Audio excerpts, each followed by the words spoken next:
அழைக்கப்பட்டவர்களாய் தேவனிடத்தில் அன்பு கூறியவர்களுக்கு சகலமும் நன்மைக்கு ஏதுவாக நடக்கிறது என்று அறிந்திருக்கிறோம். அன்றியும் தீர்மானத்தின்படியால் அழைக்கப்பட்டவர்களாய் சொல்லுங்க, தேவனிடத்தில் அன்பு கூறுகிறவர்களுக்கு சகலமும் சொல்லுங்க, சகலமும் நன்மைக்கு எதுவா நடக்கிறது. எல்லாமே சகலமும் நன்மைக்கு எதுவா நடக்கிறது. கர்த்தரை நம்புகிற, அவருடைய வார்த்தையை விசுவாசிக்கிற நம் அனைவருக்கும் சகலமும் நன்மைக்கு எதுவாகத்தான் நடக்கிறது.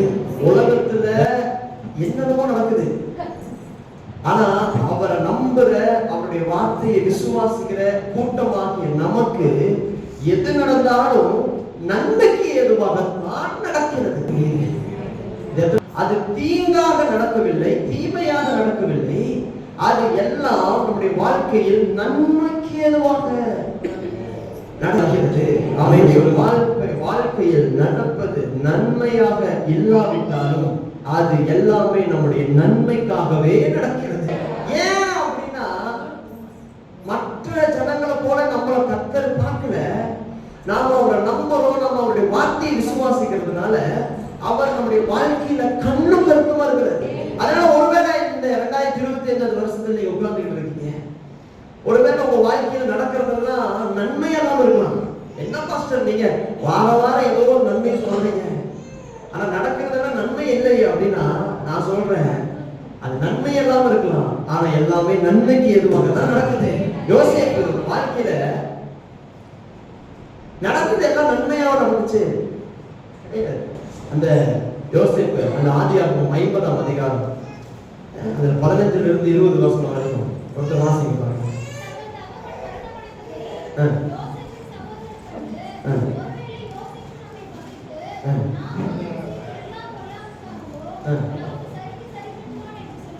சொல்லி பாருங்க, யோசேப்பு கிட்ட தன்னுடைய சகோதரர்கள் சொல்றாங்க, தங்கள் தகப்பன் மரணம் அடைந்ததை யோசேப்பின் சகோதரர் கண்டு, ஒருவேளை யோசேப்பு நம்மை பகைத்து நாம் அவனுக்கு செய்த எல்லா பொல்லாங்குக்காகவும் நமக்கு சரிக்கு சரி கட்டுவான் என்று சொல்லி யோசேப்பின் இடத்தில் ஆள் அனுப்பி, உம்முடைய சகோதரர் உமக்கு பொல்லாங்கு செய்திருந்தாலும் அவர்கள் செய்த துரோகத்தையும் பாதகத்தையும் நீர் தயவு செய்து மன்னிக்க வேண்டும் என்று உம்முடைய தகப்பனான மரணம் அடையும் முன்னே உமக்கு சொல்லும்படி கட்டளையிட்டார். ஆகையால் உம்முடைய தகப்பனுடைய தேவனுக்கு ஊழியக்காரராகிய நாங்கள் செய்த துரோகத்தை மன்னிக்க வேண்டும் என்று அவனுக்கு சொல்ல சொன்னார்கள். அவர்கள் அதை யோசேப்புக்கு சொன்னபோது அவன் அழுதான். யோசேப்பினுடைய சகோதரர்கள் செஞ்சது கொஞ்சம் கொஞ்சம் தப்புல, பெரிய தப்பு. அப்பாவி பையன் யோசேப்பு சின்ன பையன் நம்பி அண்ணனை நம்பி வரான். இவங்க எல்லாரும் சேர்ந்து என்ன பண்றாங்கன்னா, அவன் அடிச்சு குளிர தள்ளி பாருங்க எடுத்து எகிப்துக்கு அடிமையா கொண்டு போகிறவங்கிட்ட வித்து எவ்வளவு துரோகம் பண்ணிருக்கிறான்னு நினைக்கிறீங்க? இவ்வளவு துரோகமும் யோசேப்புடைய வாழ்க்கையில் நடந்துச்சு, இவ்வளவு வேதனையும் யோசேப்புடைய வாழ்க்கையில் இருந்துச்சு. ஆனா இது எல்லாமே யோசேப்புக்கு தீமையா முடிஞ்சுச்சா இல்ல நன்மைக்கு ஏதுவா இருந்துச்சான்னு பாத்தீங்கன்னா, இது எதுவுமே தீமையா நடக்கல, நன்மைக்கு ஏதுவா தான் நடந்திருக்கு. அதனாலதான் யோசேப்பு சொல்றாரு, 19வது வசனத்தை எடுத்து வாசிப்பீங்கன்னு தெரியும். யோசேப்பு அவர்களை நோக்கி, பயப்படாதீர்கள், நான் தேவனா? நீங்கள் எனக்கு தீமை செய்ய நினைத்தீர்கள், தேவனோ இப்பொழுது நடந்து வருகிறபடியே வெகு ஜனங்களை உயிரோடு காக்கும்படிக்கு அதை நன்மையாக முடிய பண்ணினார். யோசேப்புக்கு முன்பு நடந்தது எல்லாமே நன்மை இல்ல சிஸ்டர், பிரதர். யோசேப்புக்கு முன்னாடி நடந்தது எதுவுமே நல்லது கிடையாது. யோசேப்புடைய சாப்டர்லாம் நீங்க படிப்பீங்கன்னா உங்களுக்கு தெரியும். படிக்காதவங்க கூட வீட்டுல போய் நல்லா படிச்சு பாருங்க. யோசேப்புக்கு நடந்தது ஒண்ணு கூட நல்லது கிடையாது. ஆனா எதுவுமே நன்மை இல்லாம இருந்தாலும் எல்லாமே நன்மைக்கு ஏதுவா நடந்துச்சாங்க. அப்போ என்ன அர்த்தம்? நன்மைக்கு ஏதுவா நடக்கிறது சில காரியங்கள், நன்மைக்கு ஏதுவான காரியங்கள் நம்முடைய வாழ்க்கையில நடந்தாதான் நம்ம வாழ்க்கையில் நன்மைகளோடு வரும். யோசேப்ப அப்பா வீட்டிலேயே செல்லமா தாங்கி இருந்தான்னு வச்சுக்கீங்களேன், எகிப்துல ராஜாவா இருக்க மாட்டான், ராஜாவுக்கு சமமா இருக்க மாட்டான். யோசேப்பை குழியில போட்டாங்க, அது நன்மைக்கு ஏதுவாக. பாருங்க, யோசேப்பை அடிச்சாங்க, நன்மைக்கு ஏதுவாக. யோசேப்பை அடிமை கொண்டு போனாங்க, அதுவும் நன்மைக்கு ஏதுவாக. இதுல எதுவுமே நன்மையே கிடையாது, ஆனா எல்லாமே நன்மைக்கு ஏதுவாக நடக்குது. எல்லாமே நன்மைக்கு ஏதுவாக நடக்குது. அப்ப எனக்கு பிரியமான ஆண்டவருடைய பிள்ளைகளே, இந்த இடத்துல ஒரு விஷயத்தை நீங்க நல்லா புரிஞ்சுக்கங்க. கர்த்தருடைய பிள்ளைகளாக நம்முடைய வாழ்க்கையில தீமை நடக்கிறது போல நம்ம கண்ணு தெரிஞ்சாலும் எல்லாமே நன்மைக்கு ஏதுவாக நடந்து கொண்டிருக்கிறது. இது நன்மைக்கு ஏதுவான காரியம் நடந்தால்தான் பின்னாடி நன்மை நம்ம வாழ்க்கையில நடக்கும். எத்தனை பேர் விசுவாசிக்கிறீங்க? அல்லேலூயா.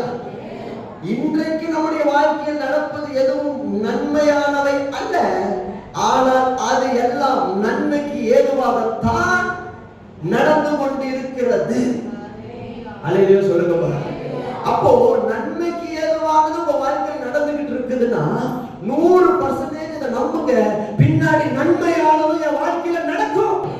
இன்னைக்கு என் வாழ்க்கையில நடக்கிறது எதுவுமே சரியில்லை பாஸ்டர், இன்னைக்கு என் வாழ்க்கையில நடக்கிறது எதுவுமே சரியில்லை, நான் ஜெபிச்சுட்டு போனது அடி விழுகுது. இங்க ஆவியானவர் ஒரு வார்த்தையை சொல்றாரு, பிலீவ் பண்ற, விசுவாசிக்கிறேன், ஓகே இதோட மாறியோட வீட்டுக்கு போனா அங்க எல்லாமே ஆப்போசிட்டா இருக்குது.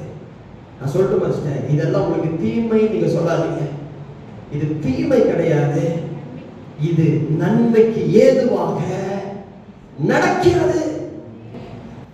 என் வாழ்க்கையில் வருகிற அடி நன்மைக்கு ஏதுவானது, என் வாழ்க்கையில் வருகிற நஷ்டம் நன்மைக்கு ஏதுவானது. காரணம், நான் கர்த்தரை நம்புகிற மனுஷன், அவரை விசுவாசிக்கிற மனுஷன். உலகத்துல எல்லாருக்கும் தீமை நடக்கலாம், தீமை நடக்கிறவங்களை பார்த்து நீங்க சொல்லாதீங்க எனக்கு தீமை நடக்குதுன்னு. தீமை நடக்கிற மனிதனை பார்த்து நீங்க சொல்லுங்க உனக்கு தீமை நடக்குது, ஆனா எனக்கு நன்மைக்கு ஏதுவாய் நடக்கிறது. ஏன் நன்மைக்கு ஏதுவாய் நடக்கிறது என்றால், நாளைக்கு எனக்கு ஒரு நன்மை வரப்போகுது. அந்த நன்மைக்கு ஏதுவாக இன்றைக்கு கர்த்தர் எனக்கு நன்மைக்கு ஏதுவானதை கொடுத்து கொண்டிருக்கிறார். யோசேப்பு அதிபதி அப்படி நிற்கிறது ஒரு நாள் நடந்தது இல்லை. அதான் யோசேப்பு சொல்ற பாருங்க, நீங்கள் எனக்கு 20வது வசனம், நீங்கள் எனக்கு தீமை செய்ய நினைக்கிறீர்கள், தேவனோ இப்பொழுது நடந்திருக்கிறபடி வெகு ஜனங்களை உயிரோடு காக்கும்படி அதை நன்மையாக.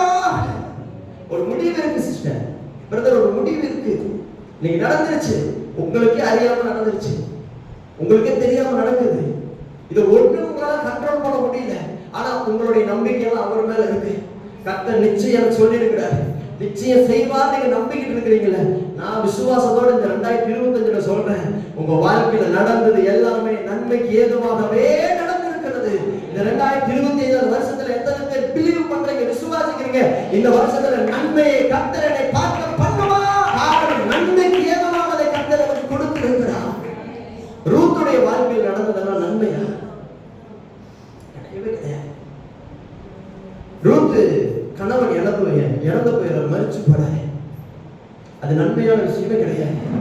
ரூத்துக்கு ஒரு குழந்தை கூட இல்லாமலே கணவன் இறந்துடுறாரு, வாரிசு இல்லை.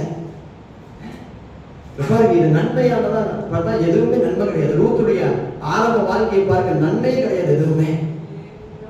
ஆனா அதே ரூத்துடைய முடிவடைய பாருங்க, நன்மையா மாறிடுச்சு. எப்படிங்க அது நடந்துச்சு? எப்படி நடந்துச்சு? ஓர்பாலுக்கும் ரூத்துக்கும் உள்ள வித்தியாசத்தை பாருங்க. ஓர்பாலுக்கு தீமையா நடந்துச்சு, ஆனா ரூத்துக்கு நன்மையா நடந்துச்சு. ஏன், எப்படி நடந்துச்சு? ஓர்பால் வந்த இடத்துக்கு திரும்பி போயிட்டா, ஆனா ரூத்து அப்படி அல்ல. நீங்க போகிற இடத்துக்கு நான் வருவேன், உங்க தேவன் என்னுடைய தேவன், உங்களுடைய ஜனம் என்னுடைய ஜனம், மரணமே அல்லாமல் என்ன உங்களை விட்டு பிரிக்க ஏதாவது முடியாதுன்னு சொல்லி கர்த்தர் மேல ஆணையிடுறான். சிஸ்டர், நான் இதை பிலீவ் பண்றேன், நான் விசுவாசிக்கிறேன். உலகத்துல எல்லாருக்கும் தீமை நடக்கலாங்க, ஆனா கர்த்தரை உறுதியா பிடிச்சுக்கிட்டு இருக்கிறீங்களா, உங்க வாழ்க்கையில இது எல்லாம் நன்மைக்கு ஏதுவாக தான் நடக்குது. அதை முதல்ல நீங்க நம்புங்க. தீமை தீமை தீமை தீமை அழுக்காதீங்க. ஆண்டவர் ரூத்தை மறந்துட்டாரு நினைக்கிறீங்களா? ரூத்து மோவாபிய ஒரு ஸ்திரீ, மோவாபிய ஸ்திரீயை அன்னைக்கு இருந்த இஸ்ரவேலர்கள் எப்படி பார்த்தாங்கன்னு தெரியுமா உங்களுக்கு? இஸ்ரவேல் ஜனங்கள் புறஜாதிகளை எப்படி பார்ப்பாங்கன்னு தெரியுமா உங்களுக்கு? நான் எவ்வளவு கேவலமா பார்ப்பாங்க, இது உண்மை. இஸ்ரவேல் ஜனங்களை பொறுத்த வரைக்கும் அவங்க தான் தெய்வத்தை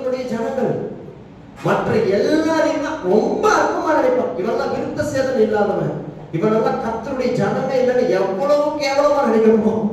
ரூத் அந்த அளவுக்கு கேவலமா நினைச்சிருப்பாங்க. ஆனா ஆண்டவர் பாருங்க எல்லாத்தையும் நன்மையாய் முடிய பண்ணினார். அப்பதான் நம்ம புரிஞ்சுக்கிறோம், இது எல்லாமே ஆண்டவர் நன்மைக்கு ஏதுவாக தான் செஞ்சுக்கிட்டு இருக்கிறாரு. உங்க வாழ்க்கையில் நடக்கிறது எல்லாம் நன்மைக்கு ஏதுவாகத்தான் நடக்குது.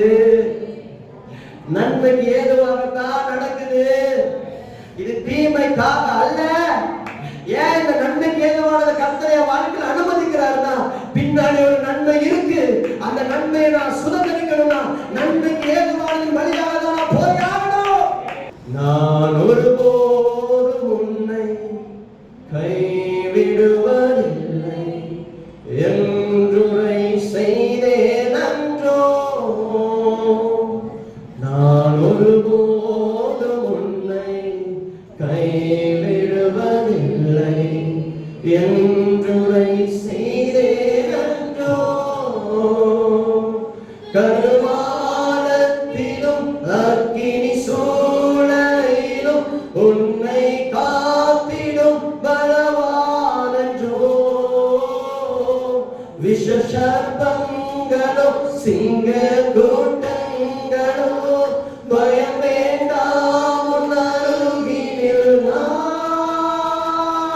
கடலாழத்திலும் அக்கினி சூளையிலும் உன்னை காத்திடும் பலவானன்றோ. விஷ சர்ப்பங்களோ சிங்க கூட்டங்களோ பயம் வேண்டாம் உன் அருகினில் நான். என்றுரை செய்தவரை ஆராதிப்போம். ஆவியில் ஆராதனை. என்றுரை செய்தவரை ஆராதிப்போம். ஆவியில் ஆராதனை. என் வாழ்க்கையில் நடக்கிறது எதுவும் தீமை இல்லை, நன்மைக்கு எதுவாக நடக்குது. ஏன் கர்த்தர் நன்மைக்கு எதுவாக நடத்துறாருன்னா, என் வாழ்க்கையில பின்னாடி ஒரு நன்மையை வச்சிருக்கிறேன்.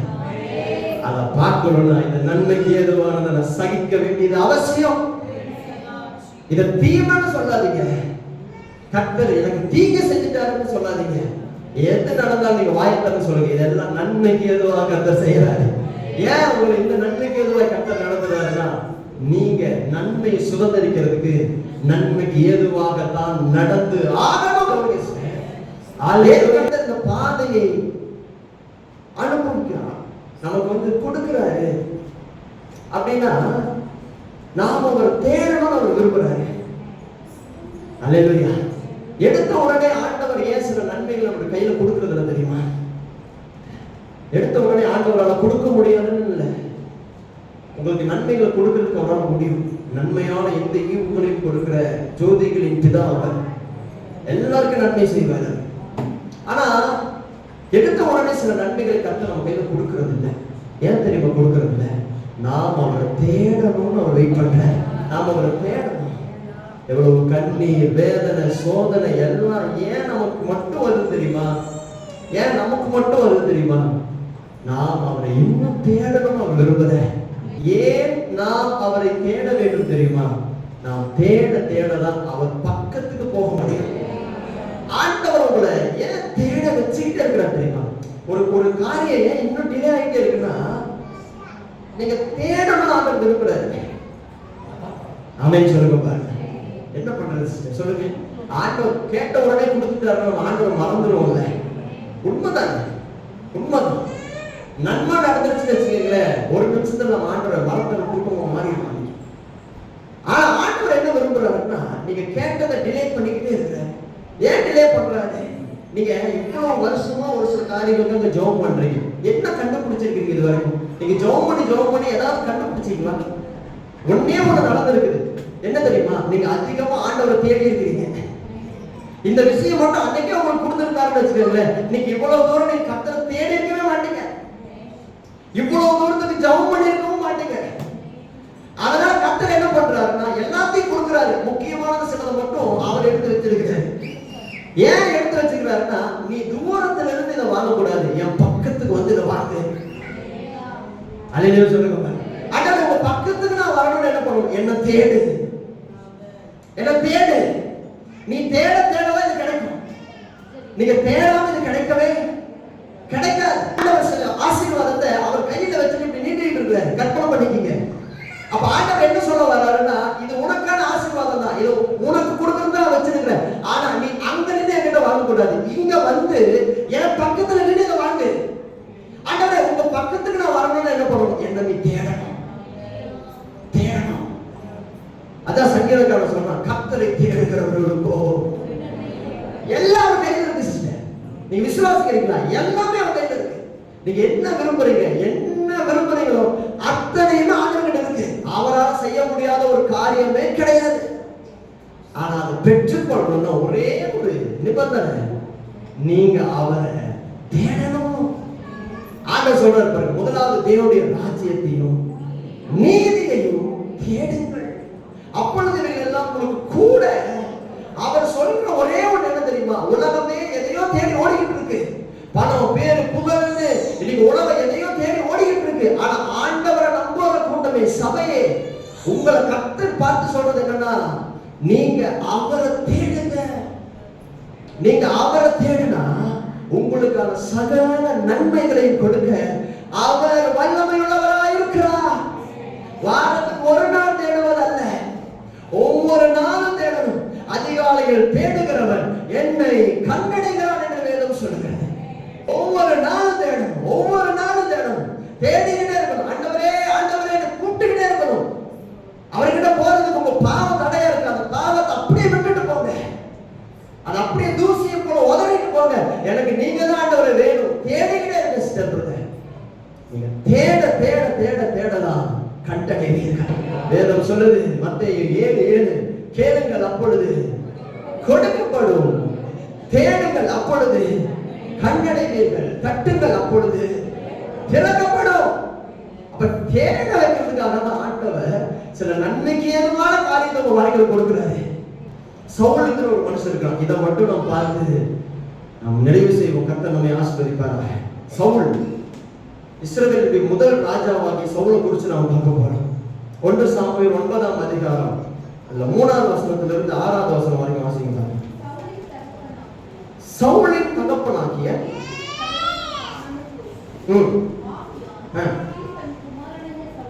தன் குமாரனாகிய சவுலை நோக்கி,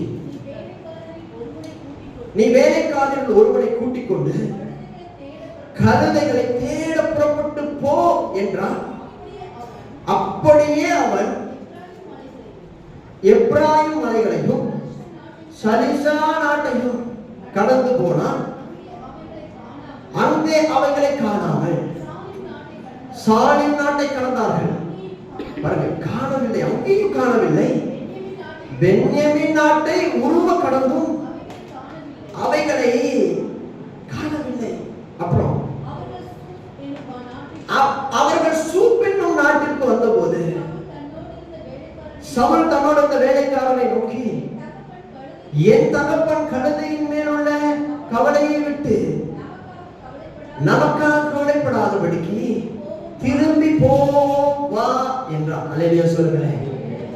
சவுலும் அவனுடைய வேலைக்காரனும் தன்னுடைய தகப்பனுடைய கழுதைய காரணம் தேட போறாங்க. பாருங்க, 4ஆவது வசனத்துல நீங்க பாப்பீங்கன்னா எத்தனை இடத்துல தேடிக்கிறாங்க. எப்ராயிம் மலையில போய் தேடுறாங்க, சலிசா நாட்டுல போய் தேடுறாங்க, அப்புறம் சாலிம் நாட்டை கடந்து போய் தேடுறாங்க. அங்கேயும் ஏன் தேட வச்சுக்கிட்டே இருக்கிறாரு? ஏன் ஒண்ணுமே கிடைக்க மாட்டேங்குது தெரியுமா? சவுல் ஆரம்பத்திலேயே நீங்க யோசிச்சு பாருங்களேன், எப்ராயிம் மலையிலேயே கலந்து கிடைச்சிருந்துச்சுன்னா சலிசாவுக்கு வந்திருப்பாரா? வந்திருக்க மாட்டாரு. அப்புறம் பென்யமீன் அந்த பகுதிக்கு வந்திருப்பாரான்னு கேட்டா வந்திருக்க மாட்டாங்க. அப்புறம் சூப்புகிற இடத்துக்கு வந்திருப்பாருன்னா வந்திருக்க மாட்டாரு. ஆரம்பத்திலேயே கொடுத்திருந்தா, நல்லா கவனிங்க, ஆரம்பத்திலேயே கிடைச்சிருந்துச்சுன்னா இவ்வளவு தூரம் வந்திருப்பாங்க, வந்திருக்கவே மாட்டாங்க. பாருங்க, கழுதை காணாம போயிடுச்சு, எங்கேயுமே கிடைக்கல. சவுலும் அவருடைய வேலைக்காரனும் என்ன பண்றாங்கன்னா, இப்படியே தேடிக்கிட்டே போய் ஒரு கட்டத்துல யாரு முன்னாடி இருந்தாங்க தெரியுமா? சாமுவேல் முன்னாடி போய் இருக்கிறாங்க. கவனிக்க, ஏன் ஆண்டவர் உங்களை தேட வைக்கிறார் தெரியுமா? அவர் பக்கத்தில் கொண்டு வந்து நிறுத்துறதுக்கு. சவுலே, நீ சாமுவேல் கிட்ட வருவதற்காக தான் இவ்வளவு தூரம் கிராஸ் பண்ணி வந்திருக்க. சவுல் வந்து கழுதைக்கு நினைச்சிட்டு கிராஸ் பண்ணிட்டு இருக்காரு. கழுதை. இன்னைக்கு நிறைய பேர் பாருங்க, வாழ்க்கையில சின்ன சின்ன ஆசீர்வாதம், சின்ன சின்ன நன்மைகளுக்காக கர்த்தர் அதிகமா தேடுறோம், தப்பு இல்லை. ஆனா இந்த நன்மைகளுக்காக நீங்க தேடுறீங்க பாருங்க, நீங்க தேடிக்கிட்டே இருக்கிறப்போ ஒரு நாள் நீங்க எங்க போய் நிப்பீங்க தெரியுமா? கர்த்தருக்கு முன்னாடி நிப்பீங்க. நீங்க சவுல் சாமுவேலுக்கு முன்னாடி நிக்கிறப்பதான் சவுலுக்கே தெரிஞ்சுச்சு, நான் தேடி வரல, அவர் என்ன தேட வச்சாரு. சவுல் சாமுவேலுக்கு முன்னாடி நிக்கிறப்பதான் சவுலுக்கே தெரிஞ்சுச்சு, நான் தேடல, அவர் என்ன இவ்வளவு நாள் தேட வச்சிருக்கிறாரு. நான் ஒண்ணு சொல்லட்டுமா பிரதர்? இன்னைக்கு நீங்க சின்ன சின்ன காரியங்களுக்கெல்லாம் ஆண்டவர் தேடுறீங்கல்ல, ரொம்ப சந்தோஷம், தேடுங்க. ஆனா இந்த சின்ன சின்ன காரியத்துக்காக நீங்க தேடி தேடி தேடி போக போக கடைசியா நீங்க யாரை போய் பார்க்க போறீங்க தெரியுமா? சாமுவேல், கர்த்தராக இயேசு கிறிஸ்துவை பார்க்க போறீங்க. ஆண்டவர் என்ன தேட வைக்கிறதே அவர் பக்கத்துக்கு என்ன கொண்டு போய் நிறுத்துறதுக்காக தான் என்ன தேட வைக்கிறார் பிசாசு. அதனாலதான் நம்மள என்ன வேணாலும் நீங்க பண்ணுங்க, ஆனா கர்த்தரை மட்டும் தேடுறதுக்கு உங்களை விடவே மாட்டோம். நீங்க ஒரு மணி நேரம் நீங்க போய் ஜெபம் பண்ணலாம்னு போய் பாருங்க, என்னைக்குமே ஏதாவது பிரச்சனை அன்னைக்குதான் உங்க வீட்டுக்குள்ள வந்து நிற்கும். தப்பி தவிர அந்த ஒரு மணி நேரம் நீங்க நல்லா ஜெபம் பண்ணிட்டீங்கனாலும் அடுத்த நாள் நீங்க ஜெபமே பண்ண முடியாத அளவுக்கு ஒரு பிரச்சனை வந்து அன்னைக்கு பூகம்பம் மாதிரி வெடிச்சு, அன்னையோட ஜபத்தையே நீங்க மறந்துடுங்க, இந்த ஜபமே வேண்டாம் எனக்கு. ஏன் அப்படின்னா பிசாசுக்கு நல்லா தெரியுது பாருங்க, இவன் தேடனா அவர் பக்கத்துக்கு போயிருவான். நாம அவர் பக்கத்துக்கு போற வரைக்கும் தான் பிசாசுடைய ஆட்டம் எல்லாமே. அவர் பக்கத்துக்கு நாம போயிட்டோம்னு வச்சுக்கோங்களேன், அதுக்கப்புறம் அவனால ஒண்ணுமே பண்ண முடியாது. அதனால அவன் என்ன பண்றான்னா எப்பவுமே அவரை தேடுறதுக்கு தடையாக இருக்கிறான். ஆண்டவர் என்ன சொல்றாருன்னா, எவ்வளவு தடை வந்தாலும் இயேசுவின் நாமத்தினால் அதை விரட்டிட்டு அவர் சமூகத்தில் உட்கார்ந்து ஒவ்வொரு நாளும் தேடுங்க. சில காரியங்கள் உங்க கண்ணுக்கு ஏன் ஆண்டவர் காட்ட மாட்டேங்கிறார் தெரியுமா? சில காரியங்களை ஏன் கர்த்தர் இவ்வளவு வருஷம் கடந்து கொடுக்க மாட்டேங்கிறார் தெரியுமா? உங்க ஆசீர்வாதம் அவர் கையில் இருக்கு. நீங்க தான் தேடி தேடி தேடி தேடி போய் அதை வாங்க, நீங்க தான் போகணும். இது காணாம போறது நல்லது. இது காணாம போறதுனாலதான் சவுல் சாமுவேல் பக்கத்துல போய் நிக்கிறாரு. இப்ப சாமுவேல் பக்கத்துல போய் நிக்கிறப்ப என்ன நடக்குது? இந்த வசனங்கள் இங்க வாசிப்பீங்கன்னா தெரியும். 14ஆம் வசனத்துல வாசிங்க.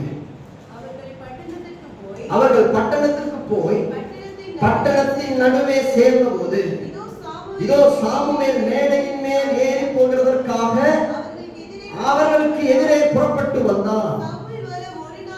சவுல் வர ஒரு நாளுக்கு முன்னே கர்த்தர் சாமுவேலின் காது கேட்க, நாளை இந்நேரத்திற்கு பென்யமீன் நாட்டானாகிய ஒரு மனுஷனை உன்னிடத்தில் அனுப்புவே, அவனை என் ஜனமாகி இஸ்ரவேலின் மேல் அதிபதியாக அபிஷேகம் பண்ண கடவாய். அவன் என் ஜனத்தின் பெலிஸ்தரின் கையிலிருந்து நீங்களாக்கி ரட்சிப்பார். என் ஜனத்தின் முறையிடுதலினால் நான் அவர்களை கடாட்சித்தேன் என்று வெளிப்படுத்தி இருந்தான். அல்லேலூயா. சாமுவேல் சவுலை கண்டபோது கர்த்தர் அவனிடத்தில், இதோ நான் உனக்கு சொல்லி இருந்த மனுஷன் இவனே, இவன்தான் என் ஜனத்தை ஆளுவான் என்றார். ஏன் ஆண்டவர் எல்லாரையும் இந்த அளவுக்கு இந்த பாதையில நடத்தாம நம்மளை மட்டும் தேட வச்சுக்கிட்டே இருக்கிறார் தெரியுமா? நம்ம மேல இருக்கிற அபிஷேகம் பெருசு. நீங்க சந்தோஷமா இதை சொல்றவங்க பெருசு. என் வாழ்க்கை இன்னைக்கு வரைக்கும் இது கிடைக்காம இருக்குதுன்னா நல்லது. ஏன் தெரியுமா? என் மேல இருக்கிற அபிஷேகம் பெருசு. என் மேல இருக்கிற அபிஷேகம் எப்ப வெளிப்படும் தெரியுமா? நான் எப்ப தேடி தேடி தேடி அவர் பக்கத்துல போய் நிக்கிறோம், அவர் சமூகத்துல போய் நிக்கிறோம், அன்னைக்கு ஒரு நாள் இந்த உலகம் பார்க்கும். கழுதையை தேடி வந்த சவுல் நான் அல்ல, என்னை ராஜாவாக தேவன் அபிஷேகம் பண்ணி இருக்கிறார், நான் ராஜரீக அபிஷேகத்தை உடைய சவுல் என்று அத்தனை பேர் பார்ப்பாங்க. ஒரு காரியமே இல்லை. சவுல் வந்து சாமுவேல் கிட்ட வந்த உடனே சாமுவேல் சவுல் கிட்ட சொல்றது என்ன தெரியுமா? உன் கழுது அப்பவே கிடைச்சிருச்சு. அவன் சொல்லுங்க பாருங்க, அது உனக்கு தான் தெரியல. அப்படி என்ன தெரியுமா சொல்றது? வாழ்க்கையில ஆண்டவர் நம்ம தூரமா இருக்கிறது விரும்புறதே இல்லை. அதனாலதான் கர்த்தர் இன்னைக்கும் சில விஷயங்கள் உங்க வாழ்க்கையில அனுமதிக்கிறார். தீமைக்காக அல்ல, நன்மைக்கு ஏதுவாய் நடக்கிறது. ஏன் நன்மைக்கு ஏதுவாய் நடக்குதுன்னா, சாமுவேல் அங்க வெயிட் பண்ணிட்டு இருக்கிறாரு, என்ன அபிஷேகம் பண்றதுக்கு வெயிட் பண்ணிட்டு இருக்கிறாரு. அவர்கிட்ட நான் போய் சேரணும்னா இந்த நன்மைக்கு ஏதுவான பாதையில நடந்தா மட்டும்தான் என்னால அவர்கிட்ட போய் சேர முடியும். உங்கள் ஆண்டவர் இவ்வளவு சூழ்நிலையில தேட வைக்கிறாருன்னா உங்க மேல இருக்கிற அபிஷேகம் பெருசு. நிச்சயம் இந்த உலகம் பார்க்க பாருங்க, கொஞ்ச நாள் நீங்க ஆண்டவர் கிட்ட போறதுக்கு இன்னும் கொஞ்சம் தூரம் தான் இருக்குது. நீங்க கொஞ்சம் தூரத்தை கடந்துட்டீங்க அப்படின்னா உங்க மேல இருக்கிற அபிஷேகத்தை கர்த்தர் வெளிவர பண்ணுவா. இவ்வளவு நாட்களாய் பார்த்த சவுலாய் அல்ல, இதுக்கு மேல உங்களை பார்க்கிற பொழுது ராஜாவாகிய சவுலாய் எல்லாரும் பார்க்கும்படியாய் உங்களை வேறு மனுஷனாய் கர்த்தர் மாற்றுவார். அதுக்கு என்ன பண்ணணும் பாஸ்டர்? தேடுங்க, தேடுங்க, ஆண்டவரை தேடிக்கிட்டே இருங்க. ஒவ்வொரு நாளும் தேடுங்க. இன்னும் கொஞ்சம் தூரம் தான், இன்னும் கொஞ்சம் தூரம் தான், இன்னும் கொஞ்சம் தூரம் தான். தேடுங்க. தனியா உட்கார வைக்கிறாரா? சொல்லுங்க, இன்னும் கொஞ்சம் தூரம் தான். தேடுங்க. வியாதியோட படுக்க வச்சுட்டாரா? இல்ல இல்ல, இன்னும் கொஞ்சம் தூரம் தான். தேடுங்க. குடும்பத்துல நிறைய ப்ராப்ளம் வருதா? இல்ல இல்ல, கொஞ்சம் தூரம் தான். நீங்க தேடுற நன்மை கொஞ்சம் சிஸ்டர், ஆனா கர்த்தர் உங்களுக்காக வச்சிருக்கிற நன்மை பெருசு. நீங்க அவர் தேடி இருக்கிற நன்மை சின்ன நன்மை. ஒரு விஷயமா கழுத காணாம போனது கர்த்தருக்கு ஒரு விஷயமே இல்லை. ஆனா ஆண்டவர் சவுலை ஏன் கெட்ட வர வச்சா தெரியுமா? கழுதையை கொடுக்கறதுக்காக இல்லை. சொல்லுங்க, எனக்கு கழுதையை கொடுக்கறதுக்காக கர்த்தர் கூட்டிட்டு வரல, அபிஷேகம் பண்றதுக்காக கூட்டிட்டு வந்திருக்கிறார். என்ன வேற மனுஷனாய் மாற்ற விரும்புகிறார். அதுக்காக தான் இந்த நன்மைக்கு ஏதுவான சகல காரியங்களும் என் வாழ்க்கையில நடந்துகிட்டு இருக்குது. எங்க ஆண்டவர்கிட்ட போய் ரொம்ப ஏன் ஆண்டவரே எனக்கு மட்டும் இப்படி பண்றீங்கன்னு சொல்லாதீங்க. ஏன் ஆண்டவரே எனக்கு மட்டும் இவ்வளவு கஷ்டத்தை கொடுக்குறீங்க, தீமையை பண்றீங்கன்னு சொல்லாதீங்க. கர்த்தரை பார்த்து சொல்லுங்க, அப்பா நான் புரிஞ்சுக்கிட்டேன், இதெல்லாம் எனக்கு நன்மைக்கு ஏதுவாக நடந்துகிட்டு இருக்கு. இன்னைக்கு என் மேல இருக்கிற ஒவ்வொரு அடியும் என்னுடைய உயர்வை நியமிக்க போகுது. அப்பா நான் நம்புறேன்ப்பா. நான் இன்னைக்கு அழுதுகிட்டு இருக்கிற ஒவ்வொரு சொட்டு கண்ணீரும், உங்களை தேடுகிற பொழுது ஒவ்வொரு சொட்டு வருகிற தண்ணீரும் என் வாழ்க்கையில ஏதோ ஒரு அபிஷேகத்தை பின்னாடி நீங்க வச்சிருக்கிறீங்கிறத எனக்கு காண்பிக்குதுப்பா. கஷ்டம் விட்ட பண்ணிக்கிறீங்க, நிச்சயமா முடிவு உண்டு, நிச்சயம் முடிவு உண்டு. ஹalleluya. எதுவுமே இல்லைனாலும் பரவாயில்ல, எதுவுமே இல்லைனாலும் பரவாயில்ல. இத்தனை வருஷம் போயிடுச்சு, இத்தனை வருஷம் எல்லாம் மாறி போச்சு. இல்ல இல்ல இல்ல, உங்க வாழ்க்கையில தேவன் வச்சிருக்கிற திட்டம் பெருசு. யோசேப்பு அடிமையா இருந்ததை விடவும் அதிபதியாய் வாழ்ந்து சென்றது அதிகம். அமேன் சொல்லுங்க பாருங்க. அப்படி எல்லாரும் தெரியும் சார், கஷ்டப்படுறது கிடையாது. நன்மைக்கு ஏதுவான பாதையில நம்ம நடக்கிறது கொஞ்ச நாள் தான். ஆனா ஆண்டவர் நம்மளை உயர்த்தி வைத்து வாழ வைக்கிறது அதிக நாள்.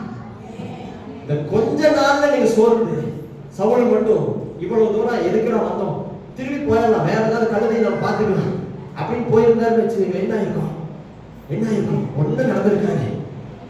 ஆனா ஆண்டவர் பாருங்க, விடல, காரணம் மறுபடியும் போ, மறுபடியும் போ, மறுபடியும் போ, மறுபடியும் போன போய் நின்று சாமுவேல் முன்னாடி எவ்வளவு பெரிய ஆச்சரியம் பாருங்க. அதான் கர்த்தர் அங்க சாமுவேல் கிட்ட ஆண்டவர் சொல்லிக்கிறாரு பாருங்க, நாளைக்கு இந்நேரம் ஒருத்தவங்கிட்ட வருமா பாருங்க, அவனை நீ அபிஷேகம் பண்ணு.